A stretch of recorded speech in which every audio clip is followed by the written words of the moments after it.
Hello guys, আসসালামু আলাইকুম রহমতুল্লাহি ওবারাকাতুহ। কেমন আছেন আপনারা সবাই? তো আপনাদের জন্য, আইফোন ইউজারদের জন্য শুধু নিয়ে আসলাম একটা নতুন ট্রিক্স।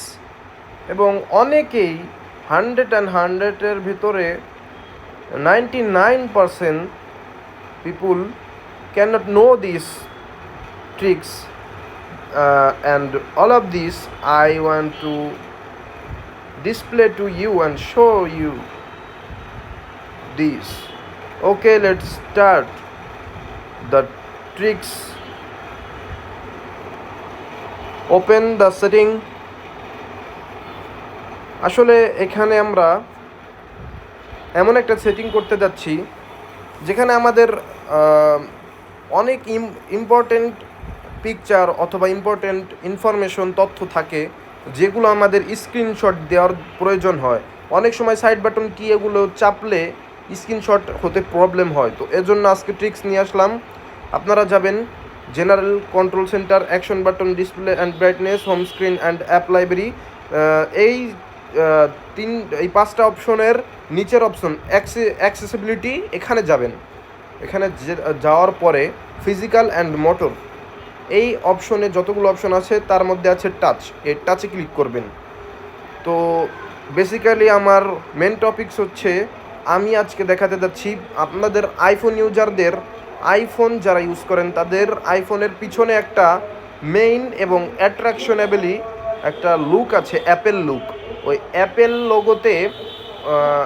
লোগোতে আপনি যদি ডাবল ক্লিক করেন বা ট্রিপল ক্লিক করেন, আপনি যেটা চয়েস করে নেবেন সেটার মাধ্যমে আপনি স্ক্রিনশট অথবা ক্যামেরা ওপেন করতে আপনার এই ট্রিক্সটা এবং এই সেটিংটা ইনেবল করলে আপনার সহজেই আপনি অ্যাপেল লোগোতে ক্লিক করেই স্ক্রিনশট নিতে পারবেন। তো চলে যাচ্ছি মেন টপিকসে। এখন ব্যাক ট্যাপে ক্লিক করলাম, তারপরে গেলাম ডাবল ট্যাপ। এইখানে আমার সিলেক্ট করা আছে কারণ এটা আমি আগে থেকেই জানতাম। এইখানে দেখুন এই যে স্ক্রিনশট আছে, এই স্ক্রিনশটে আমি টিক মার্ক বসাইলাম।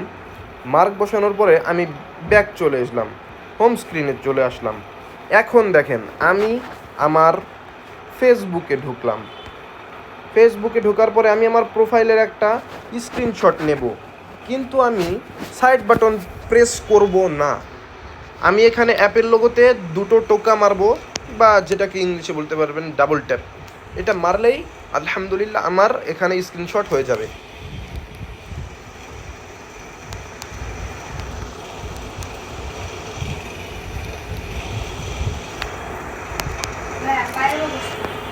হয়ে গেছে গাইস।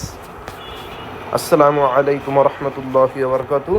গাইস, আমার এই ট্রিক্সটা যদি ভালো লাগে আইফোন ইউজারদের, তাহলে অবশ্যই আমার ভিডিওটাতে লাইক অথবা কমেন্ট করবেন। আশা করি আলহামদুলিল্লাহ ভালো কিছু, আশা করি আপনাদের দিয়ে সাপোর্ট করবেন এবং আমাকে আগ্রহ দিবেন যাতে আমি এগুলো কন্টেন্ট আপনাদের সামনে তুলে ধরতে পারি। আসসালামু আলাইকুম রহমতুল্লাহি ওবারাকাতুহু।